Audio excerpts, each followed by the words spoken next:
بسم اللہ الرحمن الرحیم۔ امام علی رضی اللہ تعالی عنہ کی خدمت میں ایک مرد اپنی عورت کو لے کر حاضر ہوا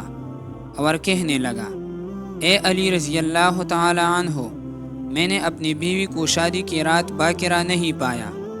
اب میں اس کو طلاق دینا چاہتا ہوں۔ بس جیسی ہی اس شخص نے یہ کہا، امام علی رضی اللہ تعالی عنہ نے فرمایا، اے شخص، ایسی عورت پر کوئی حد نہیں ہے جس کے لیے اس کا مرد کہے کہ میں نے اس کو باکرہ نہیں پایا۔ یاد رکھنا، اس عورت پر الزام لگا کر طلاق دینا، بدنام کرنا تمہاری قبر کے لیے سب سے بڑا عذاب ٹھہرے گا، کیونکہ اکثر ایسا ہوتا ہے کہ کھیل کود، اچھلنے کودنے یا زیادہ بیماری آنے کی وجہ سے لڑکیوں کا کنوارا پن ضائع ہو جاتا ہے اور پردہ بکارت زائل ہو جاتا ہے، اور یوں وہ باکرہ ہوتی ہوئی بھی باکرہ معلوم نہیں ہوتی۔ میں نے اللہ کے رسول صلی اللہ علیہ وسلم سے سنا